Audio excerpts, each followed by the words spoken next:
This is a video of Yuki Kawamura playing for this high school team.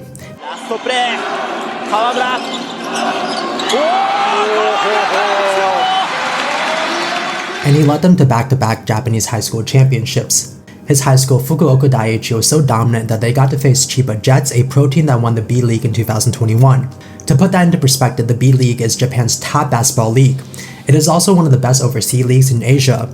It includes many ex-NBA players as well as top US college players who did not make it to the league. This would be like the Golden State Warriors, the 2022 NBA champs, facing a random high school team, albeit a really dominant one. Fukuoka Daiichi was one of the best teams in the history of Japanese high school basketball.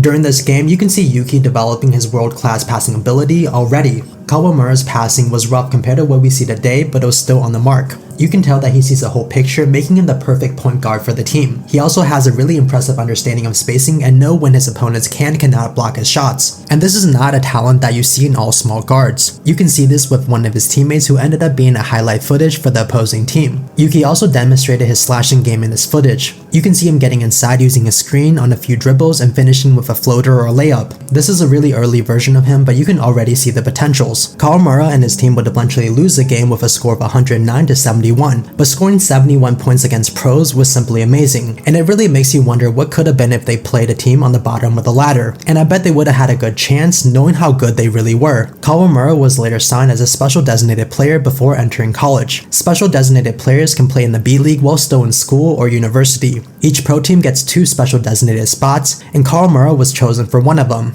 And if you guys know anything about Jujutsu Kaisen, it's sort of like special grade sorcerers or the best of the best. Nevertheless, going back, what really influenced him to make this decision was his goal to represent his country. After announcing that he was turning pro, he said that my goal was to become a point guard for Japan and play for the Paris Olympics. Akatsuki Japan was a nickname given to the Japanese national basketball team, and these were the best players that Japan had. Kawamura wanted to secure a spot along other stars such as Ryo Hachimura or Yuta Watanabe. And he also became the youngest player in the B League history at the age of 18. In his first season, Kawamura averaged 12.6 points, 3.1 assists in 11 games. In his second season, after signing with the Yokohama B Corsairs, he averaged 6 points, 3.4 assists in 16 games. He ran through some obstacles playing with teams now more prepared to play against him, but this only really pushed him to become better. Teams did a better job at locking him down with defense. They took away his options, forcing him to make tough passes as well as tough shots. In the 2021 to 2022 season, Kawamura had the best year yet. He averaged 10.3 points, 6.5 assists in 20 games. He immediately made an impact, winning the B League's MVP award. He won Rookie of the Year and also earned a spot on Akatsuki Japan. Kawamura represented Japan at the 2023 FIBA Basketball World Cup. He led the Akatsuki Japan in an upset win over Finland. He scored 15 points in the fourth quarter and it was Japan's first win over a European team. In the following year, Japan and Kawamura played at the 2024 Olympics, and he's most known for his second game where they lost to France in overtime. Kawamura scored 29 points with 7 rebounds and 6 assists. He was brave and he almost upset the number 2 Olympic team,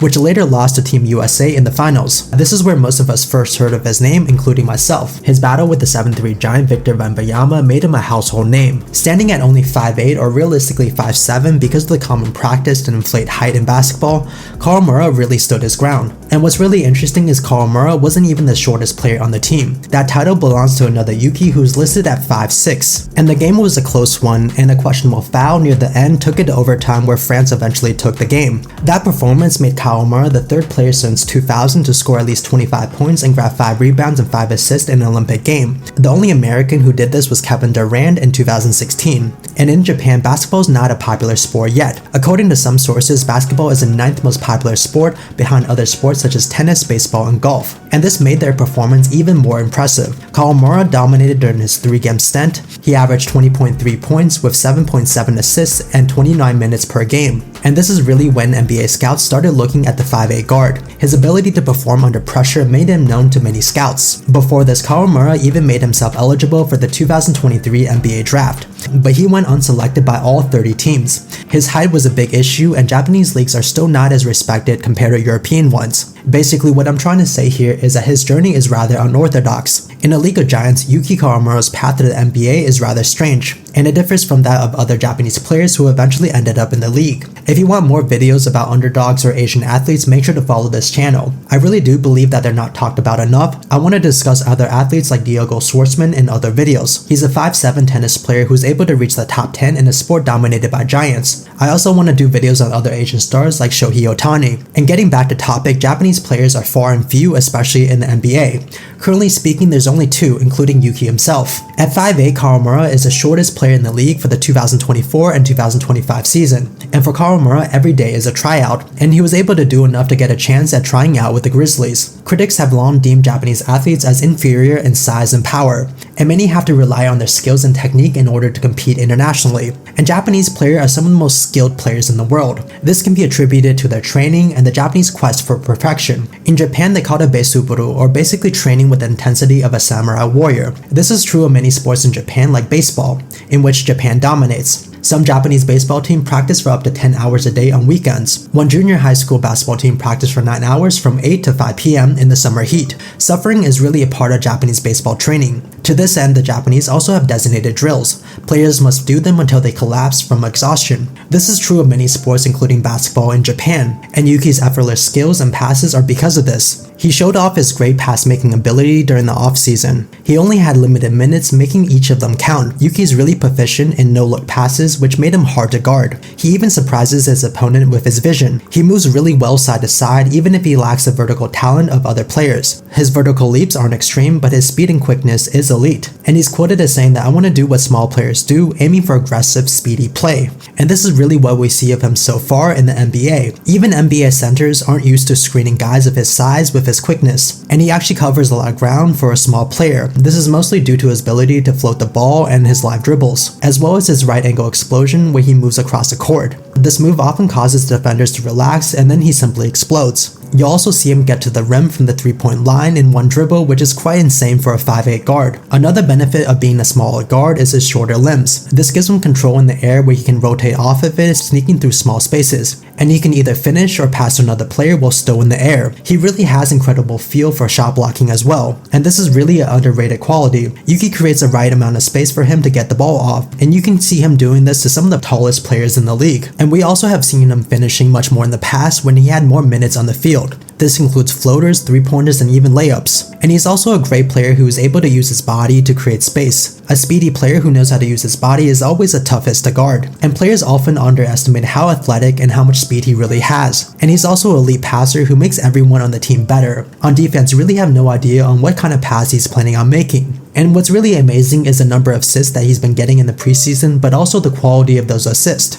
On defense, he's also quick, but also very smart. In this play, he knows that he has no chance of blocking these jumpers, so he aimed to contest the shooter's face to distract him, and he hoped that it would make him miss, and it worked. This man really has high basketball IQ and tries to do the best with what he has. His smaller size makes it difficult for him to contain larger and bigger players, but he's really aggressive on defense and does what he can to disrupt the play. He's really a living testament that you can't control your height, but you can control your effort. As a smaller player, he's also capable of getting away with being way more physical with his defense. You can see him here getting into the player's face and even throwing a shoulder at the center. And Kawamura would eventually sign a contract with the Memphis Grizzlies. And his journey really shows off his skill as well as the rise of Japanese basketball. In the preseasons, he made more highlights compared to many players do within their career. He showed vision, passing precision, as well as awareness of shot blocker range. His skills made him dangerous in the pick and roll. He can also weave through defenses, creating scoring chances for his teammates. Kawamura's success comes from his skill, high basketball IQ, and work ethic. They reflect Japan's culture to focus on developing your skills to the max and playing with your heart.